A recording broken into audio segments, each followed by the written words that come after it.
All right, we are live. Cool. What episode is this already? Is this already 18? I think it is. Look at that. We are making progress. Okay.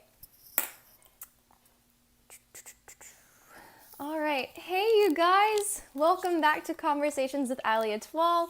We are already on episode 18, which is just unbelievably mind-blowing. And thank you to everyone who's been tuning in every day so far. It has been so exciting, so rewarding. And so without further delay, I'm beyond excited to have an amazing guest joining us, the lovely Natasha Sheehan from San Francisco Ballet. So just a moment, and we are going to get her connected on here. Let me see. How's everyone doing? Thumbs up if we're all doing okay and hopefully in good spirits right now. Let's see.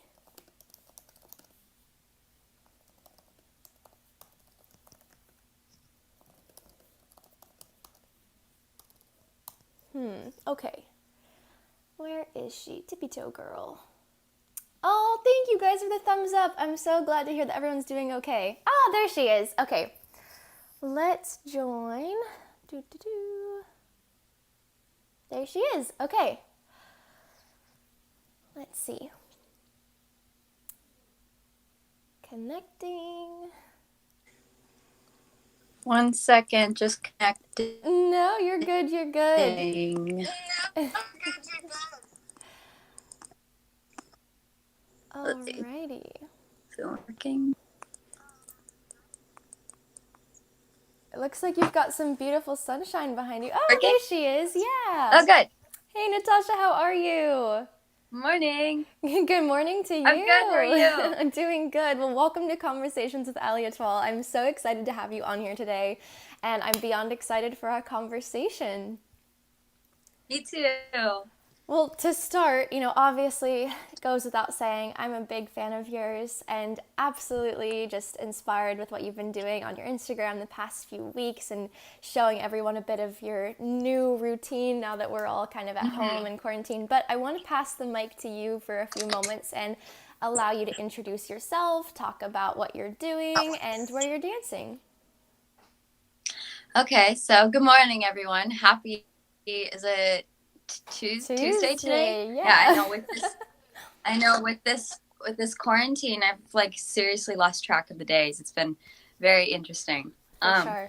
But I guess for those of you that don't know, so I'm a professional dancer with San Francisco Ballet. I'm a quarter ballet member, and I've been there in the company for 4 years now, or 4 seasons, I guess. But I trained at the school before, so I've actually been at San Francisco Ballet, like the whole organization, since I was 11. So it's been a long time. But it's been a great experience and everything. And let's see. Right now, I know it's like a difficult time with everything that's going on and trying to stay positive and motivated and everything. So hopefully in this live we can kind of like talk about, I don't know, like I could talk about some things that I've been doing to try and like stay motivated and stay positive during this time when like we don't know like when our lives are going to go back to normal, and all those little kind of things. And Absolutely. If anyone has any questions, feel free to ask, because like all we have right now is time. So yeah. Absolutely. Well, Natasha, thank you so much for introducing yourself to those who are joining us right now. I so appreciate that. And I have my computer next to me. I've filled with questions that have been sent in, so I'm so excited to dive into some of these conversation topics. And oh, great. Of course, again, like you said, for everyone joining us live right now, feel free to use that comment section below and ask away. Yes, definitely. We will try to get to all of you. So let's dive in. So obviously, I start every conversation kind of with asking the question, what's currently happening for you? Can you talk a little bit about what's going on with San Francisco Ballet and what are you guys doing at the moment, getting through this really, really crazy time frame? And then what are you hoping to come out on the other side with?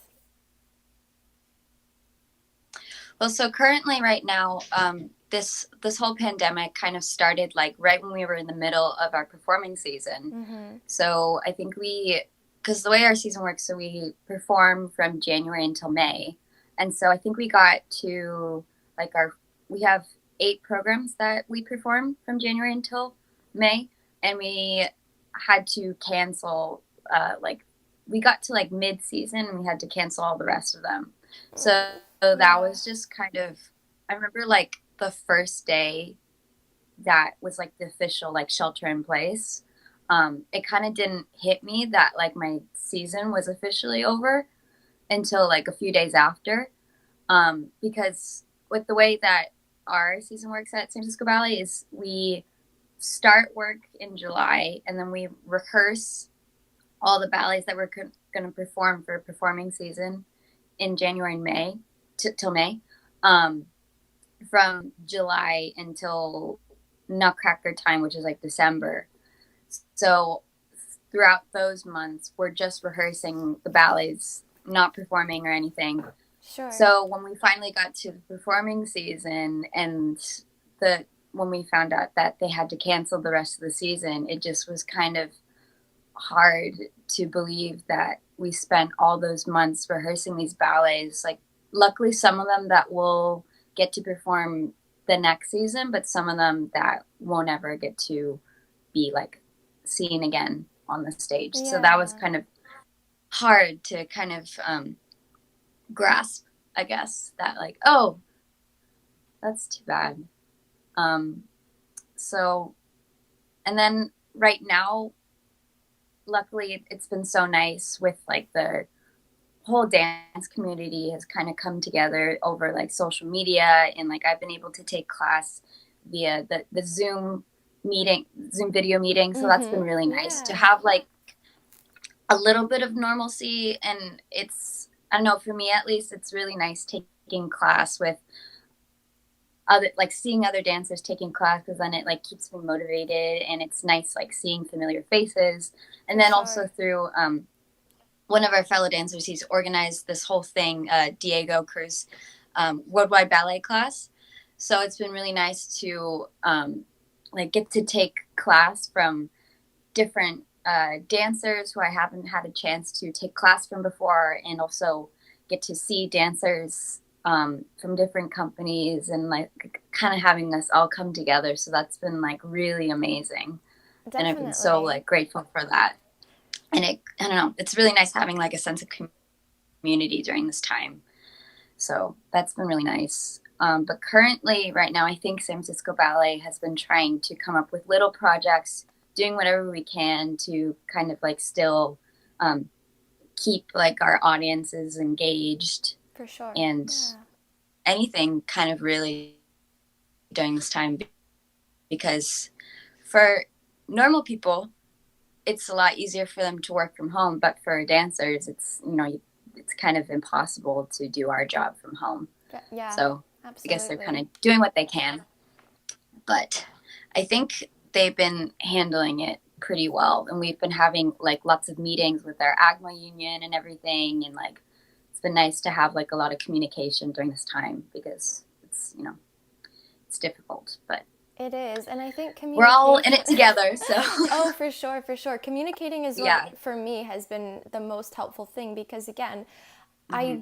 I want to just tag on to what you're saying, how you don't really realize, or maybe this was just for me, how much Yeah. value or how much I value being able to stand like next to somebody at bar, or No, going seriously. going to Yeah. get water with someone on a 5 minute break. Like you don't realize those little moments, those little human interactions that are so meaningful. I know And that we, yeah, yeah, that we take for granted. And now, like, when we all come out of this, everybody's going to be like so friendly with each other, I think, at least. Like, and I don't know, it's just like, I'm like interested to see like what's going to happen, like when it all kind of fizzles down. So, definitely. So I want to talk to you a little bit on, obviously we've touched on the fact that, and you've said this beautifully, it's almost impossible to be a ballet dancer at home. I mean, again, we are all in different situations. We all live Right. in very different places, so not Yeah. everyone has the ability to have a bar or a floor, and Hmm.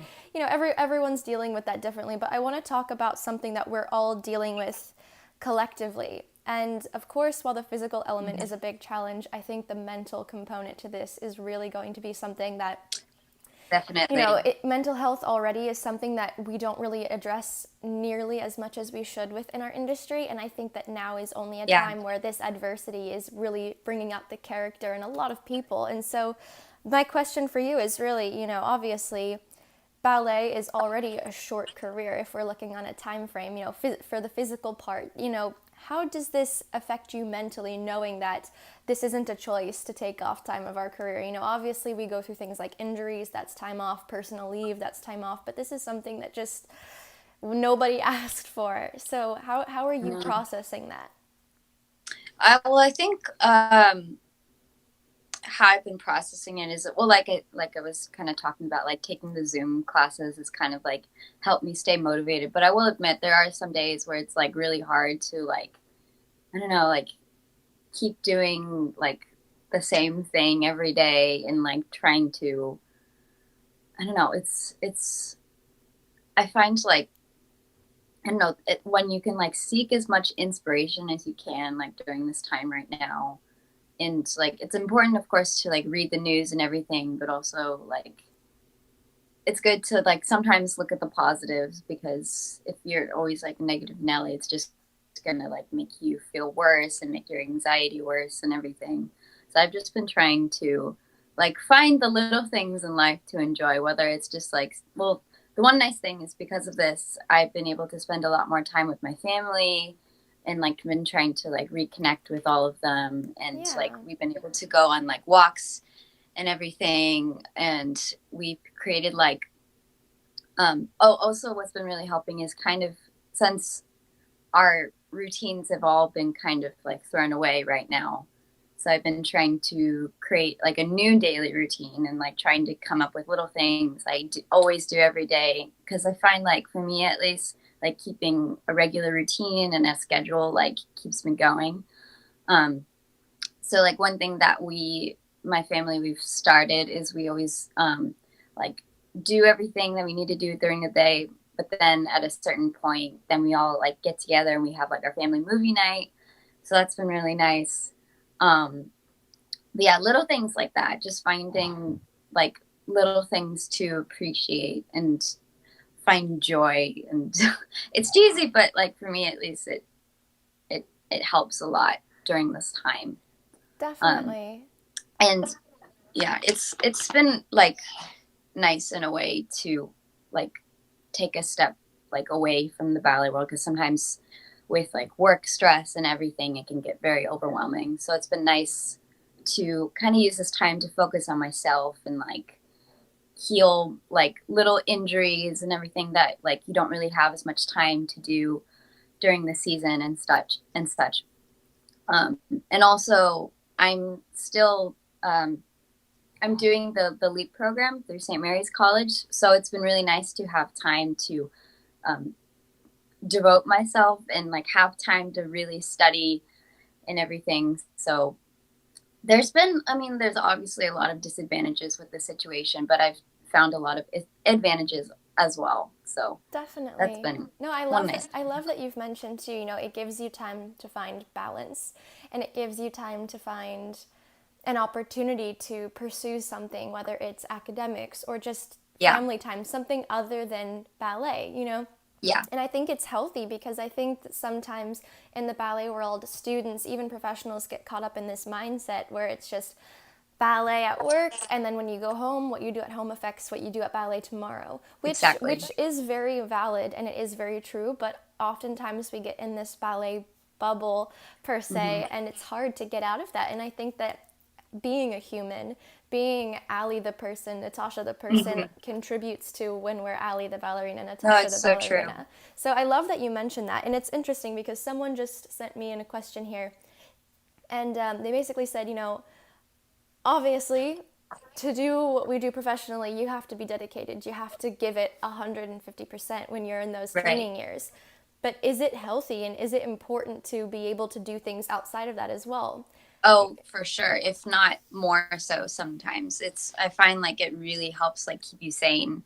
Because sometimes like ballet can just get so overwhelming. So it's nice to, find little things that like can, I don't know, like bring you inspiration in other ways. Because, like exactly, it's important to be a great dancer, but like it's even more important to like grow yourself as a person in general. So I Absolutely, agree. no. I think that it's something that gets overlooked sometimes is like oftentimes Yeah. dancers are multifaceted individuals where they're amazing at ballet, but they are also amazing at hundreds of other things. Like literally, it's the coolest thing ever. I have so many Right. colleagues who Yeah. are doing, playing instruments and taking photos, Hmm. like photography, all these other things, Yeah. cooking. I So mean, true. it's nice to see that too because, it's nice to acknowledge that of course, we have an identity on stage and we have an identity on social media where people know us and recognize us for our professional accolades.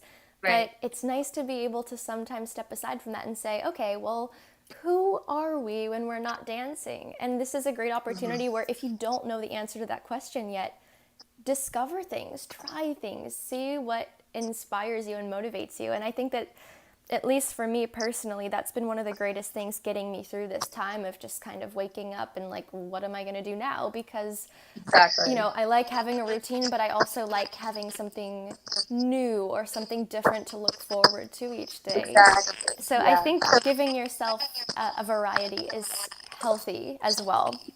And I want to tie that into the next subject, which is, having a healthy balance about how we view ourselves, Hmm. or a healthy mindset about how we view ourselves. And this is in more of a physicality type sense. Obviously, we know that this is a very competitive industry, and unfortunately, there is an aesthetic and a requirement for doing our job, that it is Yeah. necessary. But there's oftentimes a lot of physical and mental road bumps, as I'll say, that can prohibit us from being the best versions of ourselves. So I wanted to get your opinion. And of course, if you wanted to share any advice as well about having a healthy and positive body image in this career form, because at a very tender age, you've gone through it, I've gone through it, Yeah. everyone is going through it, where there's going to be days where we're doing, 5 pirouettes and life feels great. And then the next day we're growing and we cannot balance without holding onto the bar for dear life. Yep. So what are your thoughts on that? And, accepting growth, accepting physical change, and not letting that be something that tears you down and be constructive. I think like every dancer would be a liar if they say they haven't ever gone through like days where they have bad body image or negative thoughts go through their mind because like yeah it is like a very aesthetic art form and like dancers are natural perfectionists and we're always trying to be the best that we can. So, and we also look at ourselves in a mirror every day. So we're constantly like critiquing ourselves and like Yeah. looking at all of our flaws and everything. So I find like, for me at least, what really helps with like dealing with like negative body image is trying to like find like things that I'm like, I guess that I like about my body or like that, like things that I'm good at, I guess. And, trying to, I don't know, just trying to make those overcome a lot of the negative um, emotions and everything. And I don't know, because it's like ballet before it was an aesthetic art form. It was about like the dancing and the artistry and everything. So I always appreciate dancers that are like I don't know, maybe might not have the best body, but more it's just like you can see like how much they love to And they dance and emote. Yeah. exactly. Um, but yeah, I find like when you like focus on things that you're good at and like, oh yeah, like I can do this and blah blah blah. Instead of always focusing on the things that you can't do or like things that like oh like I have terrible feet or like I have bad extension or something, like that's only gonna like make the cycle like get worse basically. And that's yeah, the only way to improve is to like have more yeah, having more confidence in yourself is key in all of that. Definitely. And I think it's interesting too because someone wrote in, I think that, this is my weakness, for example, my feet or my legs or my jump, or I'm not a turner. That's my weakness. But I, I guess they were saying, like, this is my weakness, and how do I get around that because it's something that's needed for dance? I personally, and I want to get your thoughts on this as well, I don't think, of course, there's areas that we can all improve on, but I don't think Yeah. that we should refer to them as weaknesses Yeah. because you're diminishing your ability. Hmm. And I think that what we do at such a high level is, you can't be weak to do what we do. It takes immense strength, it takes a lot Yeah. of training and a lot of involvement. And I think it's important for Hmm. people to realize, like, it took a lot to get me to be able to do this. And of course, I want to do it better.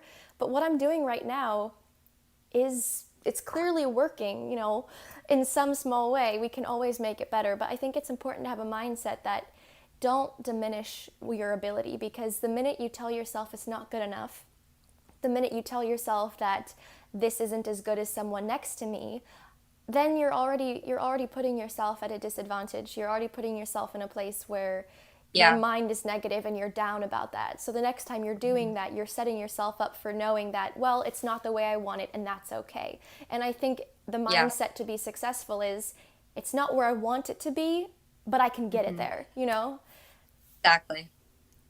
Yeah, and also like accepting things about yourself that you can't necessarily change because of like Oh, so physical true. reasons So true. is like so important. And then like focusing on things that you can work on, like just whether it's like say you want to be a better turner, maybe you not be a natural turner, but if you work every day, like it'll like definitely help you. Or like say you're not so flexible naturally, but if you stretch a little bit every day, yeah, you will get better. So there's like certain things that you can do that you can like fix, I guess, or that you can work on. But then it's also important to yeah, accept things you can't change. Like me, like I would love to be taller, but there's nothing I can do about that. So I kind of just have to work with what I have and make the most of it. So No, it's and it dance as big as I can. So It's yeah. so true, though. It's important to recognize all of our physical limitations. As Mhm. much as I'd love to change, the bones in my feet or the bones in my hips or something like this, like, unfortunately, those are not options. But I think it's Yeah. also, like, just a news flash, you guys. If anyone is, and this is something that, like, when I was studying, I'm a huge nerd and I love studying, like, medicine. So I took an anatomy course a few years back. And it didn't really occur to me until I was like 16, 17 years old that everything we're doing in ballet goes against the way the human body is supposed to move. So Yep. that in itself, like, we're Yep. slightly crazy with what we're trying to do. And that's Hmm. to me why ballet is just so absolutely amazing, because how we're able to move our bodies. So be gentle with yourselves and realize, like, yeah, some people can have, insane flexibility. Some people have this, that, but, like, use what you have to your strengths, Yeah. because what you Exactly. what you have in an audition room or in a class or in a company, the person next to you isn't. And I Hmm. think that you are your greatest asset. So having that mentality is definitely a big thing that I love to preach about. I think it's I important to, completely agree. Yeah. and that's what makes you a unique artist too. So it's not always the dancer on stage that we're looking at doing 30 pirouettes. I wish I Hmm. could do 30 pirouettes. I don't know if somebody has, but I'm sure someday somebody will. But it's about the person who I'm watching and the place that they take me to. And I think that that's probably one of the most amazing things that ballet is able to, it's transformative. Yeah. And I think that approaching things from a mindset of, I am who I am, and someone's gonna fall in love with that, is a beautiful Hmm. thing to keep in mind. So, I want to tie this into the next subject, which is obviously criticism within our career. Mm-hmm. which is a big thing. I mean, we deal with a lot of criticism. We audition and we get rejected, and obviously sometimes people go to competitions and they don't end up with the place that Yep. they wanted, or there's several different experiences and opportunities where maybe it just doesn't go the way we hoped it did. Mm-hmm. What can you talk about in regards to when it doesn't go your way? Because it doesn't always. Oh, well, I guess dealing with criticism is like kind of like on the same idea. Like, yes, like it's important to like listen to criticism and take it, but then I don't know, like not taking like the biggest thing I've learned, especially um, entering like the professional ballet world, is not taking everything so seriously, Mm-hmm. and or so not seriously. I guess not taking everything so personally, because like a lot of times, majority of the time, it's not because of personal reasons. It's just because they're doing their job, or like sometimes it may just be the way that they say it, but they're not trying to, I don't know, make it seem like emotional in that way. So yeah, that's just been the other thing, is like being able to take criticism and being like, okay, um, that wasn't very, that wasn't my greatest, but then like next time or whenever, like I'll make it better. Um, and all those kind of things. Um, so I think, yeah, with dealing with criticism is like being able to like, yeah, use it, but then not getting so hung up on it. Because I find, for me at least, having like rejections, like, yeah, without rejections and criticism, like I wouldn't be where I am today, because I like to use that to propel me even further. So Definitely. Yeah, use it as a I think motivating that's, factor, for sure. yeah, exactly. I think Exactly. also when it comes to criticism, people are writing in, okay, well, for example, I want to talk to my teacher or my artistic director about how I can improve this, that, whatever it is, but I don't feel confident approaching them. I don't want to be disrespectful. Um, Hmm. so I guess this is kind of an umbrella category. I'm going to put it in two parts. Yeah. Obviously, how do you approach situations with a superior staff member, whether it's a teacher, Hmm. coach, artistic director, whoever it is? How would you approach wanting to talk to them, whether it's about a critique you might have received, or whether it's just talking to them in general? Yeah. Why do we think it's so difficult to do that? And then again, on the more criticism side, how do you cope with not necessarily getting the praise that you want from a senior member of staff or your trainer or Hmm. your coach? Because it is, I think dancers, it's very much a part of our nature to want to be people pleasers. That's Hmm. the kind of what we're hoping to do. So a little bit of a Yeah. two-part question there, but I'll let you take it away. How do we talk to, or how do we get confident enough to talk to our superiors? And of course, again, part two is just the whole accepting and all that stuff. I think like when talking to like a artistic director or your ballet master or your teacher or coach, is like, as long as you like, especially if it's about accepting like a criticism or something, or like asking for help, I think, as yeah, like I was saying, as long as you go in with the mindset that what they may say might not necessarily be what you want to hear, that's kind of like, that will really help. And yeah, like if I, like I said, if you don't emotionalize it, then it'll really help you in being able to like listen to what they have to say, but then not getting like so caught up on it if it's a negative thing. Yeah. And then for, what was the second part of the question? Well, basically, not everyone has the confidence or the comfort Right. to talk to someone. So how do you even approach someone, or how do you even, because it's very daunting sometimes. Sometimes we feel Yeah. intimidated to talk to somebody. So what advice could you give about, regardless if it's about criticism or not, just how would you advise someone to want to talk more comfortably and openly to their teacher or their boss? Well, I guess when talking to like your boss, or yeah, ballet master or coach or teacher, is kind of like thinking of them more as your equal, like not necessarily like, yes, being respectful is very important, but also not getting so caught up in, oh, they're like what are they going to think if I say this or blah blah Yeah. blah.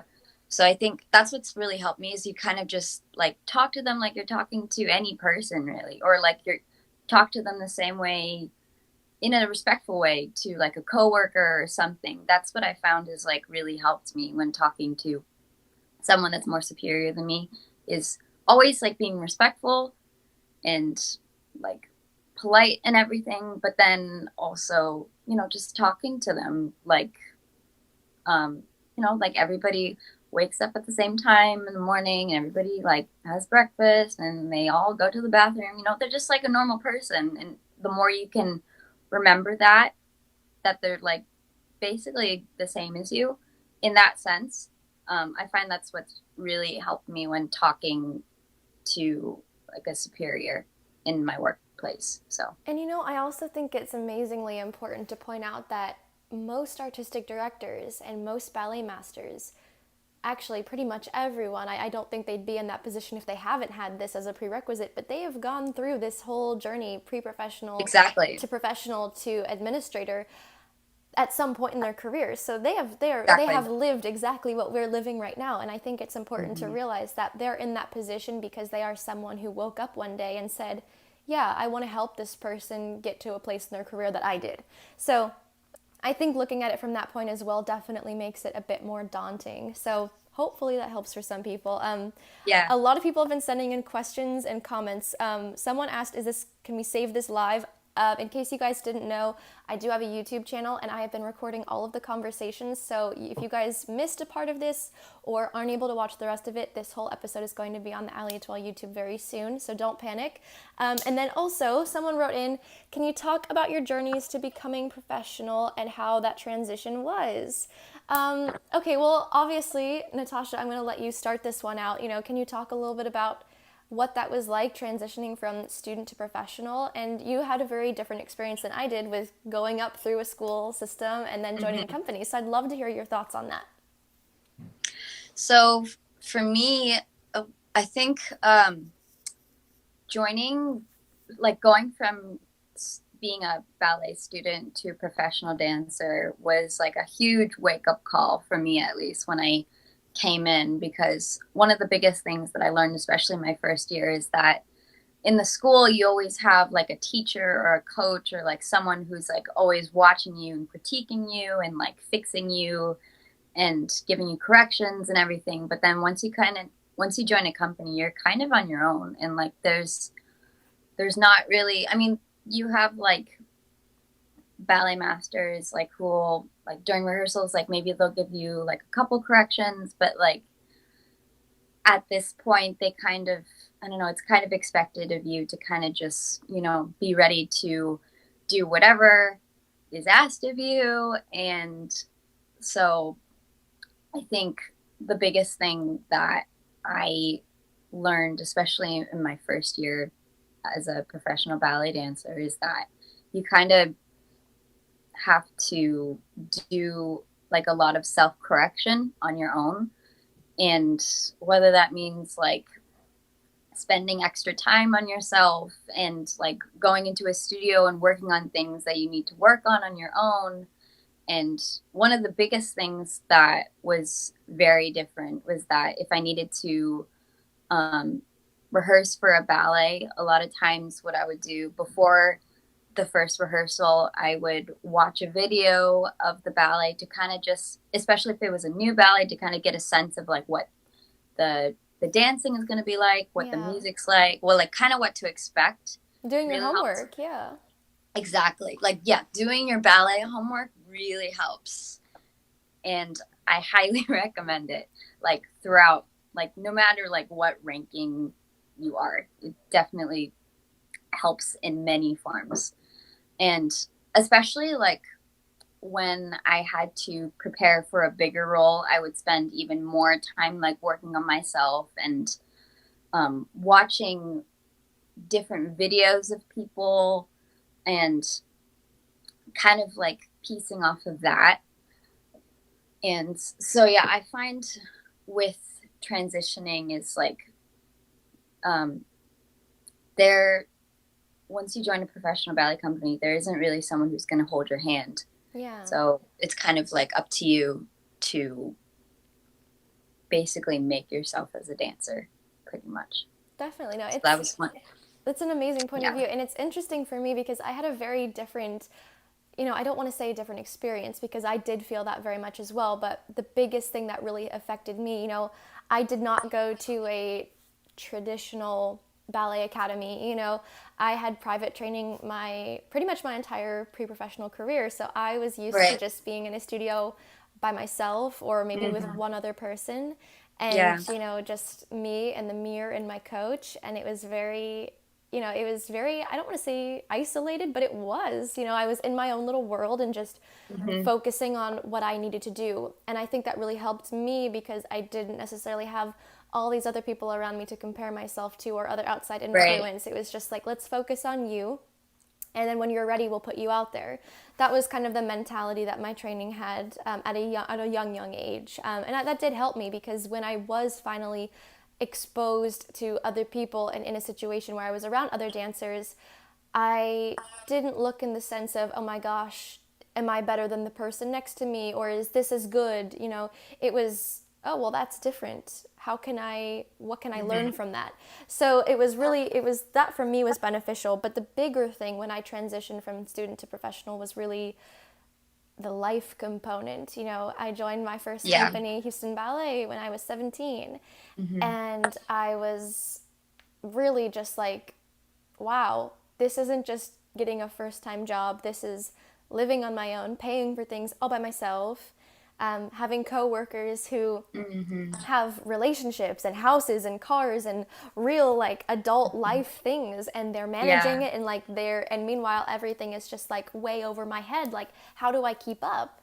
And honestly, it's just one of those things that was a little bit overwhelming because I was trying to grow up so fast and trying to Hmm. be as successful, or at least be in a place of, I don't want to say comfort because I use the word comfort very sparingly in the ballet world, but being in a place where I was comfortable and how I was just living and presenting myself.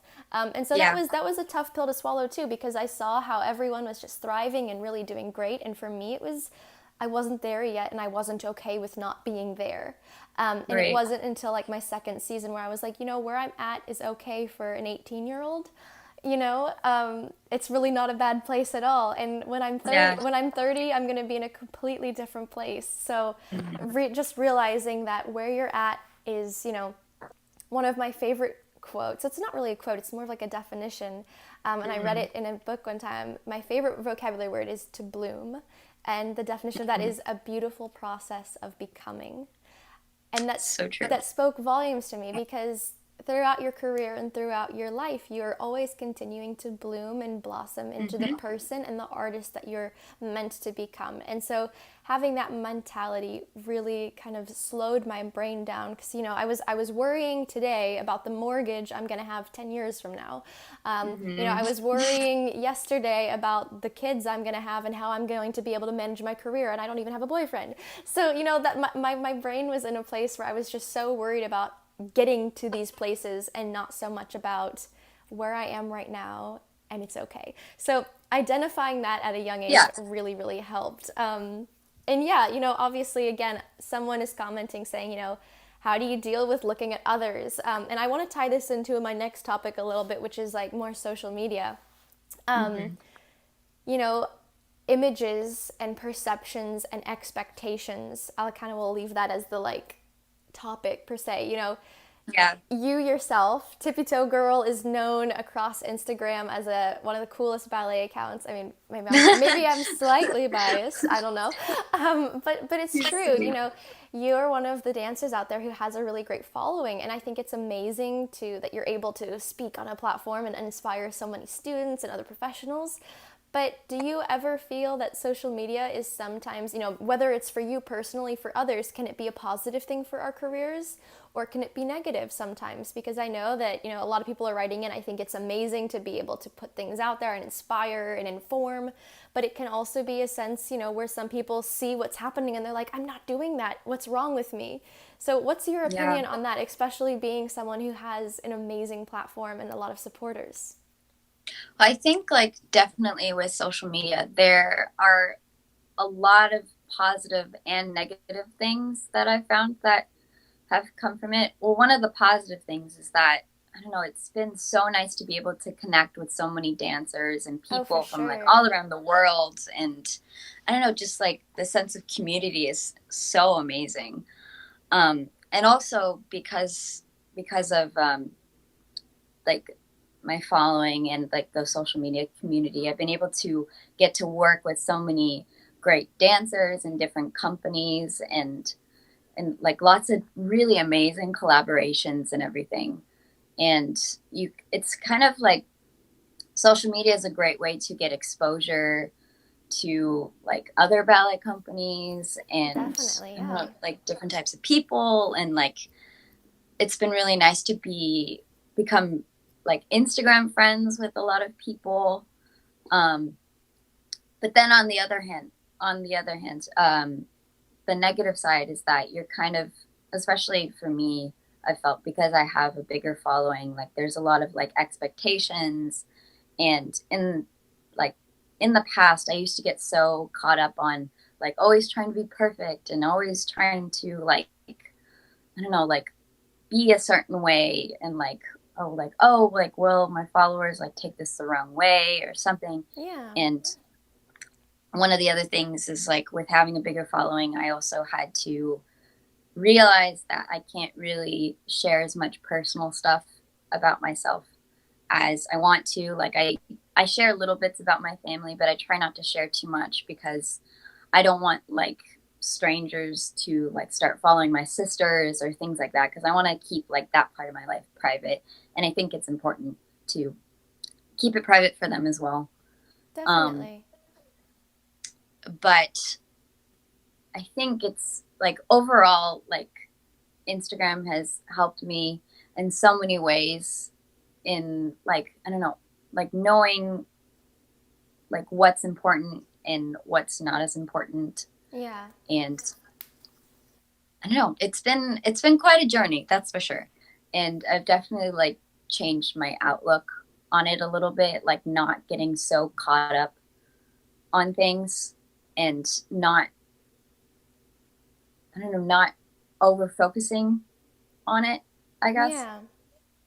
But it's yeah, it's been interesting, but good. No, that's good. No, I think it's really important too. I think it's nice that we have, you know, not everyone is able to see Natasha or Tippy Toe Girl on Mhm. stage. And so, speaking from the side of looking at things from a screen, it's nice to be able to chronicle important and special times in your life and in your career Mhm. and allow people to celebrate in the success. I think it's an amazing thing. But it's not always, like you said, if it's something personal or maybe it's something that's not a success, per se, Yeah, something that's personal that we're going through, yeah, it's very common that people don't talk about those things. And I think that oftentimes, I mean, of course, if I'm having a bad day or something negative happened, I don't want to tell the entire world that, but it's nice to be able again to connect with people who you do trust and who do support you in those times that aren't our best moments, to continue to support you and lift you up through all that. So, Mhm. again, having a healthy balance, I think, is so important. And speaking of health, I know that's something that you're a big guru on, Yes, nutrition, our just a resident little bit of a foodie. nerd about it. So, there's been, and I apologize to those people who've sent these in at the beginning stage of our conversation, but there's been a lot of questions about nutrition for dancers and foods. Mhm. Obviously, the dying question is, do dancers indulge? I do. Um, Yes, I find like but yeah, yeah, moderation, let's everything. Yeah, let's talk about that a little bit. Obviously, this is something that you're passionate about, very informed of. What are your thoughts on, obviously taking care of ourselves Mhm. when we're dancing, when we're not, and then just as a human, you know, being able to enjoy the flavors of life. I don't know. Exactly. Yeah. Well, I know for me at least, like what kind of got me into nutrition in the first place is because of ballet. Because like being an aesthetic art form, you're always like trying to like look a certain way and everything. But then I started like reading so much about it, and I kind of like focus less about like still keeping the like aesthetic part in mind, but also like for general health in general. Sure. Um, because you know, like as dancers, our body is our instrument, and so the way that I like to treat food is I like to treat it as fuel. So you know, like whatever you're putting into your body is gonna, you know, either give you energy to do the best that you can, or um, the opposite. Mm-hmm. So that's kind of like what got me into nutrition, was trying to like find ways to eat so that I'm satisfied but and have energy and everything, but without like weighing me down and all those kinds of things. And also like what got me into nutrition as well is that I loved that there isn't really a right answer to nutrition, because everybody's body is different and everybody's situation is different. And also, what I've learned over the years is that your body is constantly changing. So, what may work for you a year ago might not work for you now, because your body gets older and things are constantly changing. Um, so, what I've found at least is with eating and everything is it's constantly like a lot of trial and error and seeing what works for you at the time. And I know that especially when I'm dancing a lot and performing and everything, I try to really pay attention to like what I'm putting into my body, and like I try not to like eat too much sugar during that time, because to avoid like sugar crashes and everything. And I try to also like make sure I'm eating enough, like getting enough like protein and For carbohydrates and all sure. those kinds of things. And then like on rest days, like being able to like adapt to that, because like you know you're not like burning as much necessarily, but like still wanting to enjoy all the great things. So um I found that like yeah, my main role is like everything in moderation. Like I think it's very important to like not cut out things completely from your diet, but like to still, you know, be able to enjoy, but maybe just have a little bit, or like little things like that, I think has really helped. And um, that's like, I don't know, for me, I find a lot of joy like cooking and like creating recipes and everything. And I really like taking photos of my food, if you haven't noticed, Yeah. and like making them pretty, because like one of the biggest things that I learned like through my nutrition discovery journey, I guess, is that like one of the most important things is like, you know, being able to enjoy your food. And so somewhere that like even just like putting your food like the way it's presented on a plate, then like your body is able to like, I don't know, just like absorb it more and like enjoy it a lot more. And I find that like when I like celebrate every meal a little bit, then you know, I feel like it's just like a lot better in general. And I mean, but there are still times when you know like I like to snack a lot, and like every person Yeah. does. But I find yeah, like little things like that, just like taking time to appreciate like what you're putting into your body, because you know like I like to, so yeah, that's what kind of got me into that. And a lot of what also got me into it is I'm hoping after I stop dancing to become like a registered dietitian, nutritionist kind of thing. That's amazing. Yeah. Oh, cut out. Taking a course right nutritional science, Okay, yeah. right up my alley. And I don't know, I just like I yeah, became so fascinated in it because of like how different it is for each person. So that's why sometimes when I have people will send me messages about like nutrition things and all that stuff, I try to be really careful about what I say to them, Yeah. because well, the first thing I always say is like, like I'm not a doctor or anything. So like what I may do may work for me, but might not be the right thing for you because of whatever reason. So like I would definitely go talk to your own personal doctor or nutritionist or anything, because I don't know, I feel like there's so much information out there. So it's kind of hard to know like what to believe Yeah, in it everything. can be tricky, and I think it's important to point that out as well. What works for one person may not work for the next, and that's why, Exactly. especially with something like food and in our career form, it's important to realize like I'm a person and I'm going to need something different than this other person will need.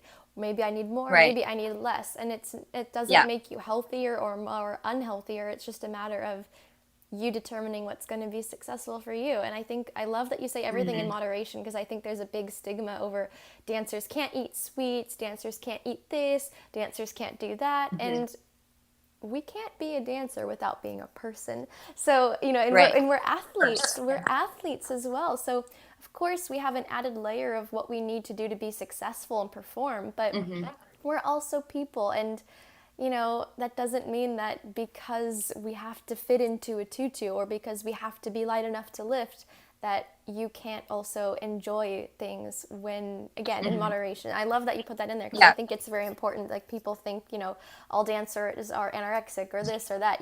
It's Hmm. something that we have, there's many people that experience eating disorders because of those types of pressures. And I think Yeah. that being informed, of course, this is a passion of yours, so I know that you're very informed on this, but I think it's amazing to be able to normalize talking about things that are a little bit more sensitive topics for certain dancers and for Yeah. certain students, because it's a big part of our life, and it's important to It's a pay very normal attention to thing. it. Yeah, absolutely, absolutely. And so I want to kind of tie this into the next topic, being stereotypes and stigmas within our industry, because Hmm.